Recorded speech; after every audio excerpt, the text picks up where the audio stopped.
क्या आपको सीबीएसई के चैप्टर समझने में मुश्किल होती है? चिंता मत कीजिए, हमारे पास है हर कॉन्सेप्ट को अनलॉक करने की चाबी। हम हर चैप्टर को आसान और मजेदार तरीके से समझाएंगे। स्वागत है आपका सीबीएसई चैप्टर अनलॉक पर, जहां हर चैप्टर होगा अनलॉक। तो चलिए करते हैं एक नया चैप्टर अनलॉक। नमस्कार। आज हम विस्तास की 12वीं कक्षा की किताब से ली गई कहानी द टाइगर किंग की थोड़ी गहराई में उतर रहे हैं। स्वागत। हाँ बिल्कुल। कहानी का नाम है 100वां बाघ, एक नियति की कहानी। और हमारे पास स्रोत के तौर पर इसी कहानी के अंश हैं। ये हमें ले चलते हैं प्रतिबंधपुरम के महाराजा की कह सकते हैं एक अनोखी जिंदगी में। अनोखी तो है ही। दिखे ना, एक राजा, एक भविष्यवाणी और ढेर सारे बाघ। और शुरुआती कितनी नाटकी है।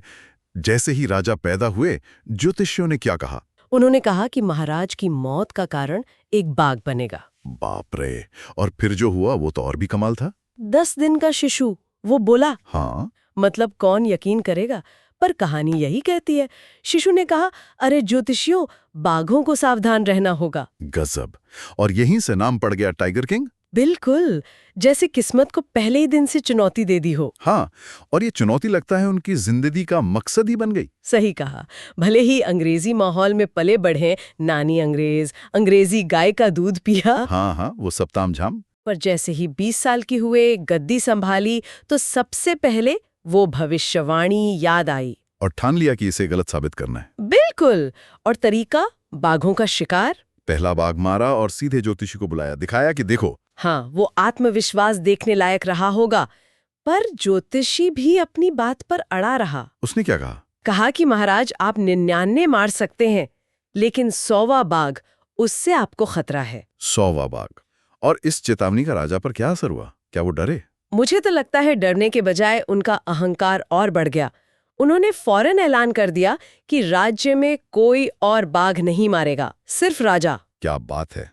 मतलब बाघों पर एकाधिकार, ये तो जुनून की हद है। हाँ, और ये जुनून सिर्फ जंगल तक ही सीमित नहीं था, खतरा बाहर से भी आया। आप उस अंग्रेज अफसर की बात कर रही हैं? जी हाँ, वो शिकार करना चाहता था, या कम से कम मरे हुए बाघ के साथ एक फोटो खिंचवाना चाहता था। और राजा?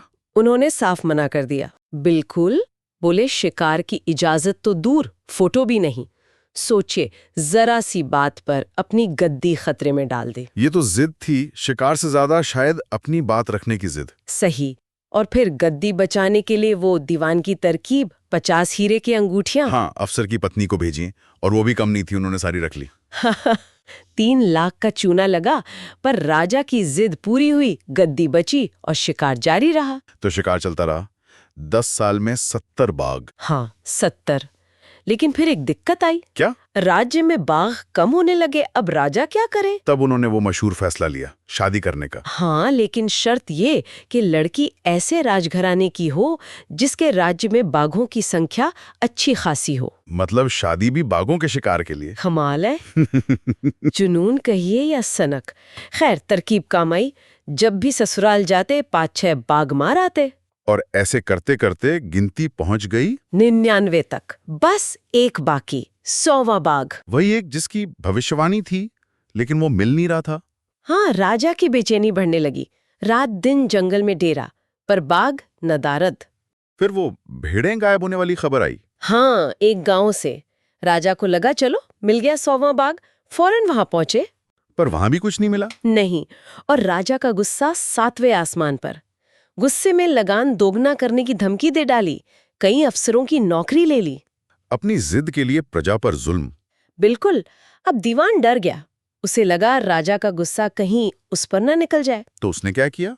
उसने बड़ी चालाकी से मद्रास के पीपल्स पार्क जू से एक बाघ मंगवाया, बहुत बूढ़ा और कमजोर सा। और उसे जंगल में छोड़ दिया चुपके से। जी हाँ, ऐसी जगह जहां राजा की नजर पड़ जाए। और अगले दिन राजा ने उसे देख लिया, निशाना लगाया, गोली चलाई। और बाघ ढेर हो गया। राजा की खुशी का ठिकाना नहीं रहा। ऐलान कर दिया, मैंने 100वां बाघ मार दिया, मैंने किस्मत को हरा दिया। लेकिन कहानी में एक और मोड़ था। हाँ, असली मोड़ तो यही था। गोली बाघ को लगी ही नहीं थी। वो तो बस गोली की आवाज से ही डर के मारे बेहोश होके गिर पड़ा था। क्या मतलब राजा का निशाना चूक गया? हाँ, पर शिकारियों ने ये बात राजा को नहीं बताई, डर के मारे। उन्हें लगा राजा गुस्सा होंगे। बिल्कुल। तो उन्होंने खुद ही उस बूढ़े बाघ को मारा और राजा को यही बताया कि निशाना सही लगा था। फिर उस बाघ का भव्य जुलूस निकाला, समाधि बनवाई। राजा अपनी जीत के नशे में थे। सब धोखा था, एक झूठी जीत। और फिर आया कहानी का सबसे बड़ा व्यंग्य, विडंबना। वो लकड़ी का बाग। हाँ, राजा ने अपने बेटे के 3रे जन्मदिन पर एक लकड़ी का खिलौना बाघ खरीदा। कारीगरी शायद अच्छी नहीं थी। बिल्कुल नहीं।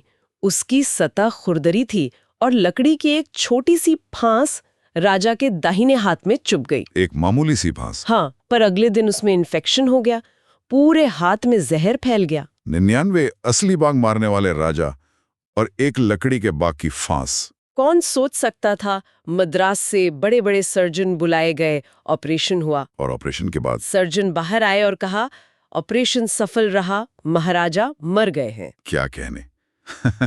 100वां बाढ़ वो लकड़ी का ही सही अपना बदला ले गया। भविष्यवाणी पूरी हुई, वो भी कितने अप्रत्याशित तरीके से। तो ये कहानी ये हमें सोचने पर मजबूर करती है। इतना अहंकार, प्रकृति के साथ इतनी क्रूरता, और अंत में एक खिलौने से हार। क्या ये नियति की ताकत है? या शायद ये कि जब हम किसी एक चीज के पीछे अंधे होकर पड़ जाते हैं तो खतरा कहीं और से अनदेखी जगह से आ जाता है। हो सकता है।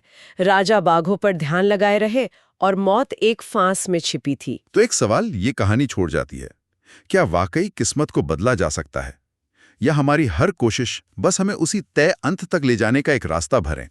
सोचने वाली बात है। बिल्कुल, सोचने वाली बात।